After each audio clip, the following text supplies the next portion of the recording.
बहुत समय पहले की बात है। एक छोटे से गांव बलदेवपुर में दो किसान रहते थे। एक का नाम था लखन और दूसरे का बिरजू। वे दोनों बचपन से दोस्त थे और उनके बीच गहरी दोस्ती थी। लखन थोड़ा गरीब लेकिन बहुत मेहनती और ईमानदार था। उसके पास एक छोटा सा खेत था जिस पर वह दिन भर मेहनत करके अपने परिवार का गुजर बसर करता था। वहीं दूसरी ओर बिरजू बहुत ही आलसी था, जो दिन भर अपने खेतों में खाट पे लेटा रहता और मेहनत वह तो उसके आसपास भी नहीं भटकती थी। लखन की मेहनत की वजह से उसके खेत में खूब अच्छी फसल होती थी, जिसके कारण गांव के सारे लोग लखन से जलते थे। देखिए जी, इस लखन की फसल इस बार भी कितनी अच्छी हुई है। हमेशा इसके साथ ही अच्छा क्यों होता है? इस बार तो यह फसल बेचकर राजा ही हो जाएगा। अरे भाग्यवान, तुम परेशान मत हो, इसको हम राजा नहीं होने देंगे। मेरे जीते जी ये कभी राजा की जिंदगी नहीं जी सकता। लखन सुबह उठता है और खेत के लिए निकल जाता है और अपनी फसल को देखकर बहुत खुश होता है। अब जाकर लखन की मेहनत सफल हो चुकी थी। अरे वाह, इस बार तो फसल बहुत अच्छी हुई है। लगता है इस बार अच्छी खासी कमाई हो जाएगी। फिर लखन वापस घर की ओर निकल पड़ता है। आज वह बहुत खुश था। अजी, क्या हुआ? आप इतना देर से क्यों आए हैं? इस बार हमारी फसल अच्छी तो हुई है ना? हाँ भाग्यवान, इस बार फसल तो बहुत अच्छी हुई है। कल कटाई भी करनी है, उसी की व्यवस्था कर रहा हूँ। लगता है इस बार अच्छा मुनाफा हो जाएगा। अजी, ये तो बहुत अच्छी बात है। इससे हमारा गुजर बसर भी ठीक से हो जाएगा और मुन्नी की शादी और पढ़ाई में भी हमारी कुछ मदद हो जाएगी। हाँ, तुम बिल्कुल सही बोल रही हो राधा। खाना लाओ, बहुत जोर से भूख लगी है। जल्दी सोना है आज, क्योंकि कल सुबह 4 बजे खेत में भी जाना है। राधा खाना लगा देती है।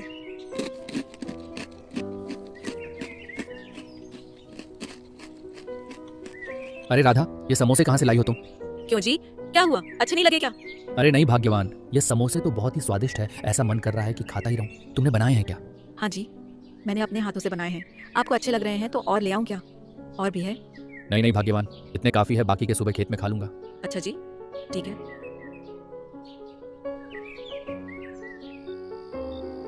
फिर खाना खाकर दोनों आराम से सो जाते हैं। जैसे ही सुबह के 4 बजते हैं तो अचानक से राधा की नींद खुल जाती है और राधा देखती है कि मौसम बहुत खराब हो गया है। हे भगवान, अब तो हमारी सारी फसल खराब हो जाएगी। सुनिए जी, जल्दी से उठ जाइए, मौसम बहुत खराब है। हमें जल्द से जल्द अपनी फसल के लिए कुछ व्यवस्था करनी पड़ेगी। हे भगवान, इतनी तेज बारिश। भाग्यवान, अगर ये बारिश ऐसे ही होती रही तो आज तो हमारी फसल नहीं बचेगी। वे दोनों बैठे बैठे बारिश रुकने का इंतजार करते हैं। सुबह होते होते बारिश थम जाती है।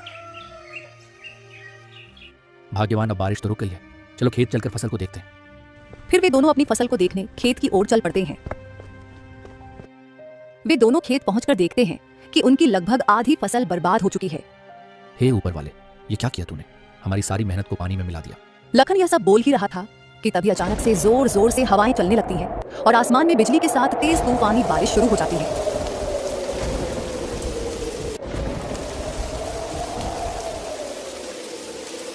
और देखते ही देखते लखन की सारी फसल उनकी आंखों के ही सामने बर्बाद हो जाती है। वे दोनों बेचारे दुखी मन से वापस घर की ओर लौट आते हैं। फसल के बर्बाद होने से लखन बहुत चिंतित हो जाता है। सुनिए जी, आप फिक्र मत कीजिए। जो होना था वह तो हो गया। अब हम इसमें क्या कर सकते हैं? जो होता है वह अच्छे के लिए ही होता है। उधर बिरजू बहुत खुश था। मौसम की ओर देखकर बिरजू अपनी पत्नी से कहता है, देखो, मैंने बोला था ना कि वह अमीर नहीं हो पाएगा, और ऐसा ही हुआ। अच्छा जी, लेकिन हम लोगों की भी तो फसल बर्बाद हो गई ना। आप इतने खुश क्यों हो रहे हो? आपको तो दुखी होना चाहिए। अरे भाग्यवान, हमने तो अपने खेत में उतना पैसा नहीं लगाया है और ना ही उतना मेहनत किए हैं, तो इसलिए मुझे तो बहुत खुशी हो रही है कि लखन की सारी फसल बर्बाद हो गई। हमारा तो जब भी इतना फायदा नहीं होता, कम से कम लखन हमसे ज्यादा अमीर तो नहीं बन सकता। उधर लखन को उसकी पत्नी सब्र दिलाती है। 5-6 दिन से लगातार बारिश होती ही जा रही थी, रुकने का नाम तक नहीं ले रही थी। लेकिन लखन को फिर भी उम्मीद थी कि शायद कुछ फसल तो बच ही गई होंगी, इसलिए वह फसल देखने खेत जाता है। वह खेत में पहुंचकर देखता है कि उसकी सारी फसल बर्बाद हो चुकी है। खेत में फसल का नामो निशान तक नहीं है। पूरा खेत पानी से भर गया था। हे भगवान, ये कैसी परीक्षा ले रहे हो? सर्दियां आने वाली हैं और घर में खाने को एक दाना तक नहीं है। लखन यह देखकर बहुत उदास हो जाता है, लेकिन मौसम की मार के आगे वह बेचारा कर भी क्या सकता था। और दुखी मन से वह घर लौट आता है। लखन घर आकर सारी बात अपनी पत्नी को बताता है और टेंशन की वजह से बिस्तर पर लेट जाता है। भाग्यवान, हमारी सारी फसल बर्बाद हो गई। सर्दी भी आ ही चुकी है। अब हमारा गुजारा कैसे होगा? घर में खाने को कुछ भी नहीं है। अजी, आप फिक्र मत कीजिए, मेरे पास एक आइडिया है। आपको तो पता ही है मुझे समोसे और पकौड़ियाँ बनाने आती है, और सर्दी भी आई ही चुकी है, तो क्यों ना हम इन सर्दियों में पकौड़ी और समोसे बनाकर बेचें? हाँ भाग्यवान, तुम सही कहती हो। सर्दियों में लोगों को समोसे और पकौड़ी बहुत पसंद आएगी, लेकिन उसको बनाने के लिए पैसे भी तो चाहिए। वो कहाँ से आएंगे? अजी, मैंने थोड़े से पैसे बचा के रखे थे और कुछ पैसे आप सेठ धनीराम से उधार ले आना। उनसे बोलना जैसे ही थोड़ा बहुत मुनाफा होगा हम आपके पैसे लौटा देंगे। हाँ राधा, आज तो बारिश हो रही है, इसको थमने तो फिर जाऊंगा।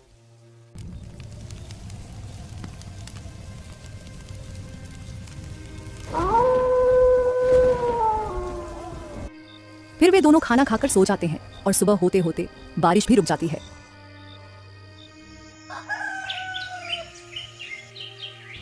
अगले दिन लखन सेठ धनीराम के यहाँ पैसे लेने चला जाता है। लखन सेठ के घर पहुंच जाता है। सेठ, जो स्वभाव से बहुत ही कठोर और निर्दयी था, अपने नौकरों पर चिल्ला रहा था। अरे लखन, आओ आओ, कैसे आना हुआ आज? अरे सेठ जी, वो कुछ पैसों की जरूरत थी, मिल जाते तो अच्छा होता। अरे लखन, क्यों नहीं, मैं यहाँ समाज सेवा के लिए ही तो बैठा हूँ। बताओ कितने पैसे चाहिए? सेठ जी ज्यादा नहीं, बस 10,000 रुपए चाहिए थे। अच्छा लखन, मैं तुमको पैसे तो दे दूंगा, लेकिन टाइम पर वापस नहीं दिए तो तुम्हारी जमीन पर कब्जा कर लूंगा। ठीक है सेठ जी, आप फिक्र मत करो, मैं आपको आपका पैसा समय पर वापस कर दूंगा। इतना कहकर लखन सेठ से पैसा लेकर घर आ जाता है। ये लो भाग्यवान, तुम्हारे कहने पर मैं सेठ से पैसे तो ले आया हूँ, लेकिन उन्होंने अजीब सी शर्त रखी है कि अगर हमने उनका पैसा नहीं लौटाया तो वो हमारी जमीन पर कब्जा कर लेंगे। अजी, आप फिक्र मत कीजिए, अब देखो सर्दियां भी आ चुकी हैं तो हमारे समोसे और पकौड़ी बहुत बिकेंगे। लोग बड़े ही चाव से खाएंगे सर्दियों में, तो हम सेठ के पैसे आसानी से चुका देंगे। अच्छा ठीक है भाग्यवान, कहीं ऐसा ना हो कि जो घर में थोड़ा बहुत पैसा था वह भी लग जाए और हमारी जमीन भी चली जाए। अजी, आप खामखा टेंशन ले रहे हो, ऊपर वाले पर भरोसा रखो, सब अच्छा ही होगा। लखन बाजार जाकर उन पैसों से समोसे और पकौड़ी बनाने का सामान ले आता है। फिर राधा पकौड़ी और समोसे बनाती है। राधा कुछ समोसे और पकौड़ियां बनाकर लखन को देती है और लखन उनको बेचने गांव की ओर निकल पड़ता है। समोसे और पकौड़ियाँ ले लो, समोसे, गर्मा गर्म समोसे। एक बार राजस्थान की मशहूर पकौड़ियाँ और समोसे खाओगे तो खुश हो जाओगे और नहीं खाओगे तो पछताओगे ये। तभी एक औरत लखन से समोसे लेने आती है। अरे भैया, ये समोसे देखने में तो बहुत स्वादिष्ट लग रहे हैं, कैसे दिए? कितने का है एक समोसा? 5 रुपए का एक है बहन जी, बताओ कितने दूं? अच्छा ठीक है, 10 दे दीजिए भैया। फिर लखन 10 समोसे उसको दे देता है और पैसे लेकर आगे की ओर निकल जाता है। धीरे धीरे करके उसके सारे समोसे बिक जाते हैं और लखन घर वापस आ जाता है। अरे ओ राधा, एक गिलास पानी लाओ जरा, आज बहुत थक गया हूँ। हाँ जी, अभी लाई। कुछ समोसे पकौड़ियाँ बिके क्या? नहीं राधा, एक भी समोसा नहीं बिका और मैं तो आज बहुत ज्यादा थक गया हूँ। जी, आप ठीक कह रहे थे कि हमारे समोसे कोई नहीं खरीदेगा। अब तो हमारे बाकी के पैसे भी खराब हो गए हैं। अरे अरे मेरी बात तो सुनो। अरे राधा, कुछ समोसे और पकौड़ियाँ ही नहीं बल्कि सारे हाथों हाथ बिक गए थे। क्या सच में हमारे सारे समोसे पकौड़ी बिक गए क्या वाकई में? हाँ बिल्कुल राधा, लोगों को हमारे समोसे पकौड़ी इतने पसंद आए हैं कि सारे समोसे पकौड़ी झट से बिक गए। ये लो पैसे, इसमें से कुछ पैसे मुन्नी के स्कूल की फीस जमा करने के लिए रख दो और कुछ पैसे से हम अनाज खरीद लेंगे। राधा उन पैसों को संभाल कर अलमारी में रख देती है।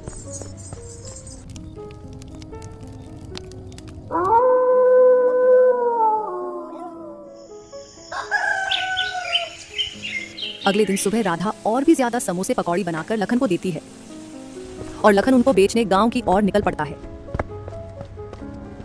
समोसे और पकौड़ियाँ ले लो, समोसे, गर्मा गर्म समोसे। एक बार राजस्थान की मशहूर पकौड़ियाँ और समोसे खाओगे तो खुश हो जाओगे और नहीं खाओगे तो पछताओगे ये। समोसे और पकौड़ियाँ ले लो, समोसे, गर्मा गर्म समोसे। लखन ऐसे आवाज लगाते हुए जा ही रहा था कि तभी गांव का एक आदमी उसके पास आता है और कहता है, अरे ओ समोसे वाले भैया, हमने सुना है तुम्हारे समोसे और पकौड़ी बहुत स्वादिष्ट है। चलो 100 रुपए के समोसे और पकौड़ी मुझे दे दो, हम भी तो देखें कि तुम्हारे इन समोसे पकौड़ी में ऐसा क्या है। लखन उस आदमी को समोसे और पकौड़ी दे देता है और उससे पैसे लेकर आगे की ओर निकल जाता है। धीरे धीरे उसके सारे समोसे पकौड़ी बिक जाते हैं। जैसे ही शाम होती है, लखन घर आता है।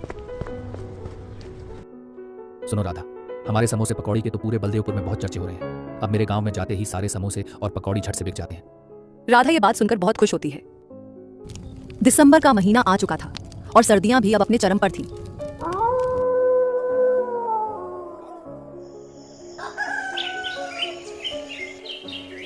जहां लखन एक टोकरी में समोसे और पकौड़ी बेचा करता था, अब उसने एक बड़ा सा ठेला ले लिया था। ठंड के कारण लखन के समोसे और पकौड़ियों की बिक्री अब 20 गुना बढ़ गई थी। अब उसके पास ग्राहकों की भीड़ लगी रहती थी और उसे रोज का अच्छा खासा मुनाफा भी होने लगा था। लखन और उसकी पत्नी अब बहुत खुश थे क्योंकि उन्होंने जो सपने देखे थे वो अब धीरे धीरे पूरे हो रहे थे। एक शाम जब लखन और राधा अलाव के पास बैठे हाथ सेंकते हुए बात कर रहे होते हैं, तभी गांव का मुखिया उनके पास आता है और कहता है, सुन लखन, परसों मेरी बेटी पिंकी की शादी है और उसमें मुझे 100 आदमियों के लिए समोसे और पकौड़ियाँ चाहिए। क्या तुम मुझे बनाकर दे सकते हो? जी मालिक, क्यों नहीं, आपको आपका सामान जल्दी ही मिल जाएगा। उनकी ये सारी बातें बिरजू और उसकी पत्नी एक पेड़ के पीछे छिपकर सुन रहे थे।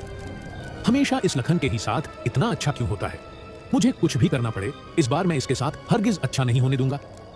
बिरजू और उसकी बीवी लखन की इतनी तरक्की देखकर जलने लगे थे और वे इस इंतजार में थे कि राधा समोसे पकौड़ी बनाकर कहाँ रखती है।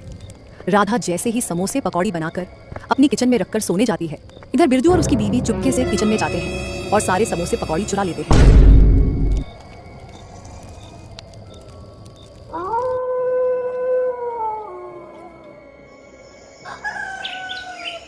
जैसे ही सुबह होती है, समोसे और पकौड़ी मुखिया के घर पहुंचाने थे तो राधा किचन में जाती है उसे वहां एक भी समोसे पकौड़ी नहीं दिखते हैं। यह सब देखकर वह बहुत हैरान हो जाती है और सारी बात अपने पति को बताती है। अरे भाग्यवान, ऐसे कैसे हो सकता है? मैं अभी मुखिया जी के घर जा रहा हूँ और उनसे बोल दूंगा कि बस मुझे आज का समय और दो। इतना कहकर लखन मुखिया के घर की ओर निकल जाता है। मुखिया जी, मेरे घर से किसी ने सारे समोसे और पकौड़ी चुरा लिए हैं। आप मुझे बस आज का समय दे दीजिए, मैं आपको शाम तक बनाकर दे दूंगा। हाँ ठीक है लखन, मैं तुमको आज का दिन दे रहा हूँ, लेकिन तुम मुझे जरूर से समोसे और पकौड़ी बनाकर देना, क्योंकि कल सुबह ही बारात आने वाली है। हाँ ठीक है मुखिया जी, आप चिंता मत करिए, मैं आज शाम होने से पहले ही सारा सामान बनाकर आप तक पहुंचा दूंगा। फिर जब लखन उधर से जैसे ही घर वापस आ रहा था तो वह देखता है कि बिरजू का बेटा समोसे खा रहा है और उसके पास पकौड़ियां भी हैं। यह देखकर लखन सोचता है, बिरजू के बच्चे तो समोसे नहीं खाते और ना ही कभी बिरजू ने मुझसे समोसे पकौड़ी खरीदे, फिर ये बच्चा ये सब कहाँ से लाया है? लखन उस बच्चे के पास जाता है। अरे राघव, ये समोसे तुम कहाँ से लाए हो? ये तो मुझे मेरे पापा ने दिया था और हमारे घर में और भी बहुत सारे समोसे और पकौड़ियाँ हैं। लखन को सारी बात समझ आ जाती है और वह घर आकर सब कुछ अपनी पत्नी को बताता है। अजी, आपको मुखिया जी के घर जाना चाहिए और उनको सारी बात बता देनी चाहिए। मुखिया जी ही हमारी मदद कर सकते हैं। फिर लखन मुखिया जी के घर जाता है और सारी बात उन्हें बता देता है। मुखिया जी अपने नौकरों के साथ बिरजू के घर जाते हैं और उसके घर की छानबीन कराते हैं। जाओ इसके पूरे घर की अच्छे से तलाशी लो। जब वे छानबीन करते हैं तो उन्हें बिरजू के घर के अंदर से ढेर सारे समोसे और पकौड़ियां मिलते हैं। क्यों चुराए तुमने ये समोसे और पकौड़े? मुझे माफ कर दीजिए, मेरे अंदर ईर्ष्या आ गई थी, इसीलिए मैंने ऐसा किया है मुखिया जी। मैं आज के बाद ऐसी हरकत नहीं करूंगा, आप मुझे बस एक बार माफ कर दीजिए। नहीं, ये माफ करने लायक काम नहीं है।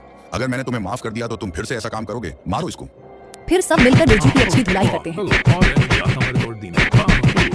इस प्रकार बिरजू को उसके किए की सजा मिल जाती है और लखन सेठ से लिया गया कर्ज भी चुका देता है और खुशी खुशी अपना जीवन व्यतीत करने लगता है।